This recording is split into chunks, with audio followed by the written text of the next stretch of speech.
I will begin at the end.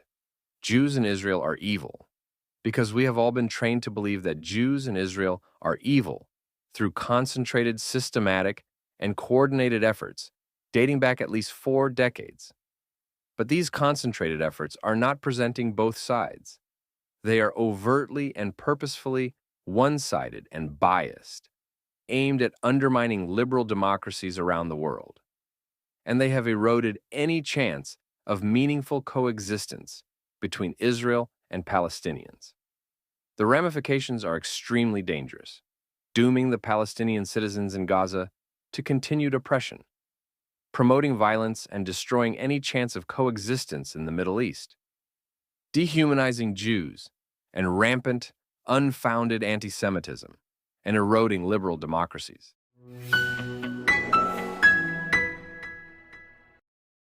In February, Microsoft dropped two extensively researched reports titled Iran Surges Cyber-Enabled Influence Operations in Support of Hamas.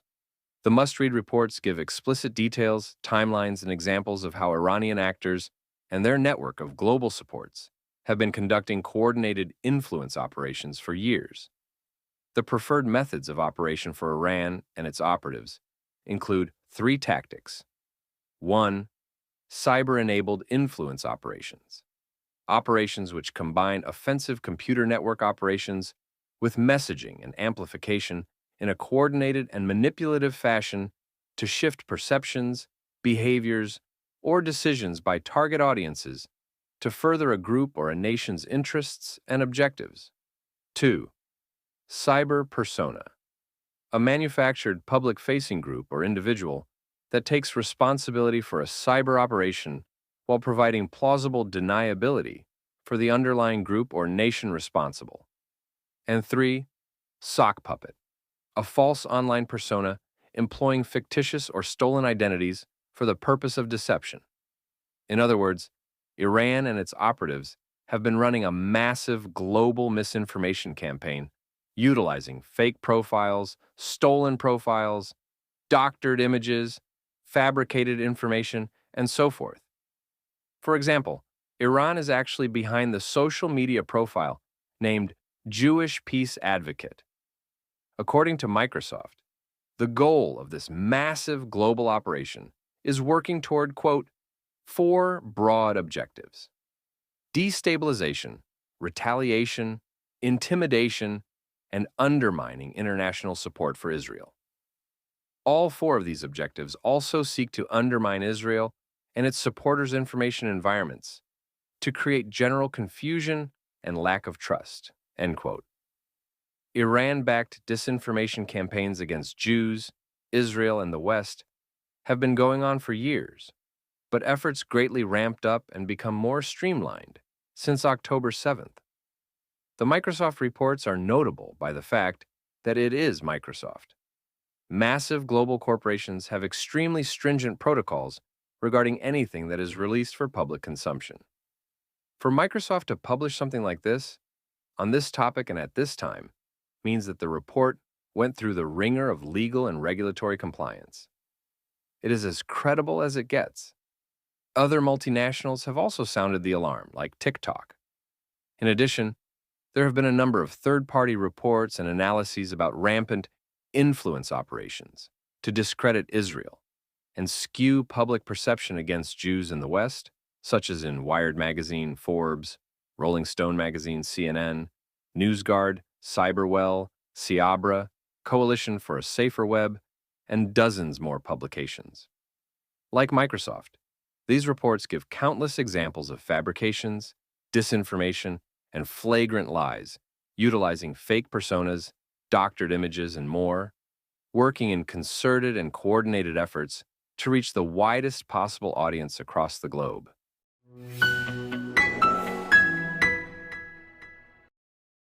The coordinated online disinformation campaigns against Jews in Israel has been going on for years. In 2014, Hamas even issued instructions for prospective supports on their official website, Twitter, and Facebook pages, writing, quote, "Anyone killed or martyred is to be called a civilian from Gaza or Palestine, before we talk about his status in jihad or his military rank. Begin your reports of news of resistance actions with the phrase, in response to the cruel Israeli attack, and conclude with the phrase, this many people have been martyred since Israel launched its aggression against Gaza. End quote. These fabrications traverse the globe in nanoseconds with negligible oversight.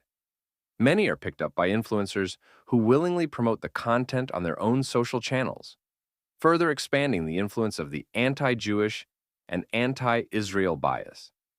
International superstar model Gigi Hadid, for example, has frequently come under the microscope for her biased disinformation and recently gave a public apology for sharing on her social media that, quote, Israel is the only country in the world keeping children as prisoners of war. A flagrant lie. Gigi's sister, Bella Hadid, who has more than 61 million followers on Instagram, was similarly outed recently for a disinformation technique called repurposing. The video she cited in an Instagram post is from 2013 or 2014 from the Al-Yarmouk refugee camp in Syria, even as she wrote a caption that accompanied the video which said, quote, Gaza on my mind. Jews in Israel are just the tip of the iceberg. For Iran and its proxies, Palestine is just a cause à célébrer, an issue or incident arousing widespread controversy, outside campaigning, and heated public debate. In other words, an effective platform for undermining the liberal democratic world. Targeted and systematic disinformation campaigns against the Western liberal democracies have been ravaging social media for years, utilizing much of the same playbook highlighted in the Microsoft report. Vahid Beheshti, an Iranian journalist and human rights activist, recently leaked a confidential letter signed by Brigadier General Majid Kazemi, head of the Intelligence Security Organization for Iran's Islamic Revolutionary Guard Corps. The letter and subsequent promotional video highlights Iran's plans for, quote, disrupting the public order in Europe, USA, Australia, and Asia, all under the pretext of supporting Palestinians. As Beheshti stated, quote, this is a political movement intended to cause as much chaos and instability as possible, which are the exact goals of the Islamic Republic of Iran. The regime of the Islamic Republic has on multiple occasions stated clearly that their goal is to destroy the modern society and build a global Islamic state. End quote. This was confirmed in July by Avril Haines, the U.S. Director of National Intelligence. She wrote, quote, Iran is becoming increasingly aggressive in their foreign influence efforts, seeking to stoke discord and undermine confidence in our democratic institutions, as we have seen them do in the past, including in prior election cycles. They continue to adapt their cyber and influence activities, using social media platforms and issuing threats. It is likely they will continue to rely on their intelligence services in these efforts, as well as Iran-based online influencers, to promote their narratives. We have observed actors tied to Iran's government posing as activists online, seeking to encourage protests and even providing financial support to protesters.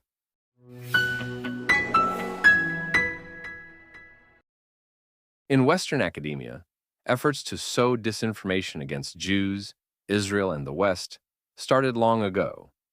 The turning point arguably started when Palestinian-American philosopher and academic Edward Said published Orientalism in 1978. The book offered a skewed, biased, and deeply flawed revisionist version of Western influence on the Middle East.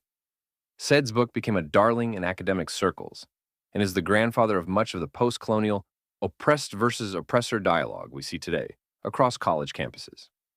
Said's book was also blatantly and purposefully misleading. In 2003, shortly after his death, the Lebanese newspaper Daily Star eulogized Said by writing, quote, everyone agrees that Said's work was a work of fiction designed to derail Western civilization, and that U.S. Middle Eastern studies were taken over by Edward Said's post-colonial studies paradigm. But it was too late. The seeds were planted.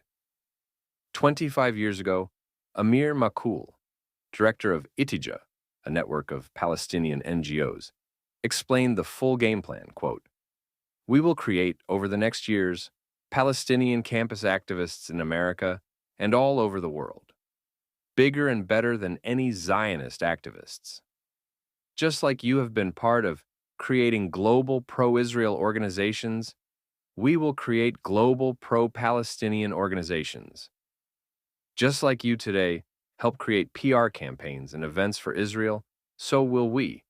But we will get more coverage than you ever have. End quote. Makul's vision came to fruition both directly and indirectly.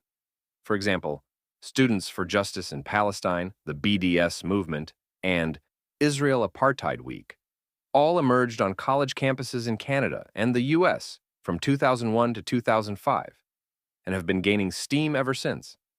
These three initiatives all use the same modus operandi, pushing only one biased version of the complex picture and never engaging in bilateral dialogue. Instead of aiming for coexistence, understanding, and mutual respect for both sides, these organizations solely focused on a purposefully lopsided agenda that served to create more division. Dr. Catherine Chatterley, a Canadian historian, summarized Israel Apartheid Week as follows, quote, "If the goal were actual education and informed discussion about the Arab-Israeli conflict, Israel Apartheid Week programming would incorporate competing points of view. All subjects central to the conflict would be on the agenda, such as the many wars fought by Arab armies against Israel, the historical and contemporary arguments of Arab nationalism, the Islamization of the conflict itself, and the very real question of whether anyone in the region actually wants to accept the existence of a Jewish state." End quote. All three initiatives were all rightly criticized for extreme bias at the minimum, and for direct ties to terrorist organizations at the maximum. What we know today is that all three initiatives are intertwined through shady NGOs like American Muslims for Palestine, with direct connections to Islamic terror organizations. Students for Justice in Palestine, which has been particularly successful on college campuses, is a front for Hamas and has been receiving funding from the terror group for years. Students for Justice in Palestine is also responsible for overt anti-West bias, pushing only one narrative that the US and other Western countries are solely responsible for all the ills of global society, eerily similar to Edward Said's theory. Most importantly, as noted by Dr. Chatterley, these three organizations never made attempts at fostering dialogue, understanding, or progress toward peace. They opted for an extremist track of delegitimization, which ultimately undermines bridge building and mutual respect and bilateral consideration.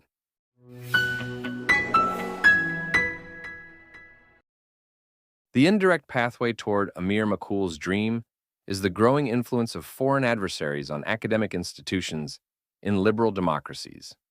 Today, we know that questionable foreign sovereignties, specifically Qatar, have spent billions to buy influence on college campuses in the United States, Canada, and Western Europe for decades. These donations, which go largely unreported, allow Qatari influence on selecting which academic programs to promote and which educators will push a one-sided and biased agenda. According to an independent study from the US-based Network Contagion Research Institute in November 2023, quote, "A massive influx of foreign donations to American institutions of higher learning, much of it concealed and from authoritarian regimes, with notable support from Middle Eastern sources, reflects or supports heightened levels of intolerance towards Jews, open inquiry, and free expression." End quote. It is not just that Qatari influence pushed a one-sided agenda. The Network Contagion Research Institute also divulged that, quote, "Receipt of foreign funding was associated with erosion of free speech norms, increased campaigns to punish scholars for their speech," end quote. In other words, Qatari influence on academia punished those who dared to question the blatantly one-sided agenda.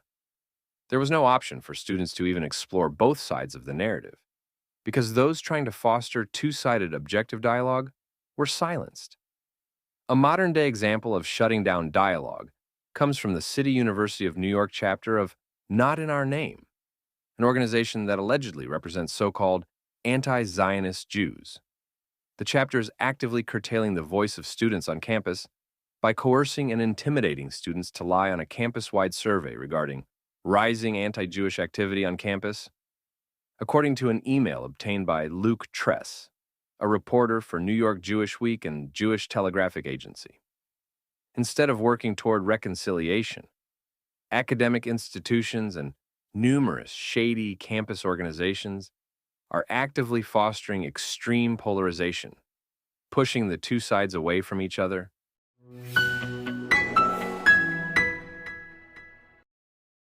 It took approximately 2 decades, but Qatari influence paid off. Curricula changed to reflect an echo chamber of narrow perspectives and a stifling of free speech. Any hint of trying to understand both sides of any issue is actively shunned and shut down.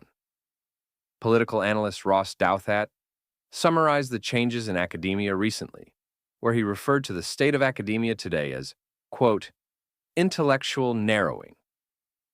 This intellectual narrowing limits perspectives on contemporary issues and simplifies history into exactly what Edward Said promoted 40 years ago: oppressed versus oppressor. This perspective simply does not align with the complexity of the modern world. For example, college students shout out for Jews to go back to Europe, even though 70% of Israeli Jews come from the greater Middle East North Africa region. And before that, all Jews can trace their lineage back to Judea in the modern-day West Bank, as it was rebranded by the Jordanians.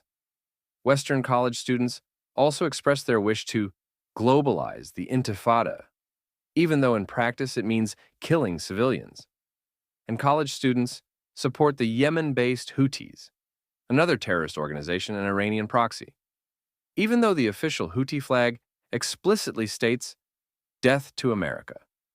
Israel and Jews are seen as a scapegoat for broader historical grievances, which fuels additional anti-Semitism. As Ross Douthat stated, quote, Israel is a kind of enemy of convenience for a left-wing worldview that otherwise lacks real-world correlates for its theories.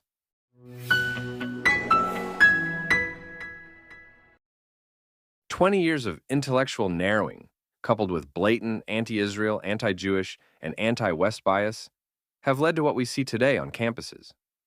Certainly, students have a right to protest, and even the encampments can be tolerated when they do not destroy public property.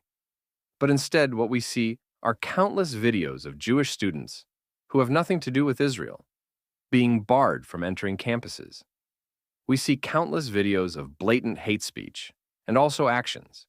Professor John McWhorter from Columbia University in New York pointed out the hypocrisy when he wrote, quote, I thought about what would have happened if protesters were instead chanting anti-black slogans, or even something like DEI has got to die, to the same sound-off tune that From the River to the Sea has been adapted to. They would have lasted roughly 5 minutes before masses of students shouted them down and drove them off the campus. End quote. What we see in many academic circles today is a sad and troubling trend that started decades ago. Harvard Magazine recently asked, is Harvard anti-Semitic? Their answer of themselves is yes. But what is most disturbing from what we see on campuses in the state of academia today is the countless videos of pro-Palestine, anti-Israel, and pro-Hamas protesters who refuse to engage in any form of constructive dialogue. David Lederer, a sophomore at Columbia University, eloquently summarized the hypocrisy of Students for Justice in Palestine and the like when he wrote, quote, it is unfortunately apparent to me that they, Students for Justice in Palestine, hate Israelis more than they love the people they claim to champion. They cannot have it both ways. Either they are for peace or they are for war, no matter the cost of Palestinian lives. Their chants of death to the Zionist state, which only aid Hamas's efforts, tell me that they are on the side of perpetual war. End quote. Again and again, we see an active disdain for two-sided understanding, for realism, or for pragmatic steps toward coexistence and reconciliation.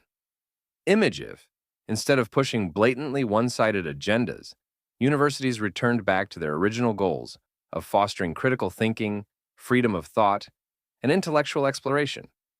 These university students could potentially build practical bridges toward coexistence instead of promoting belligerent propaganda.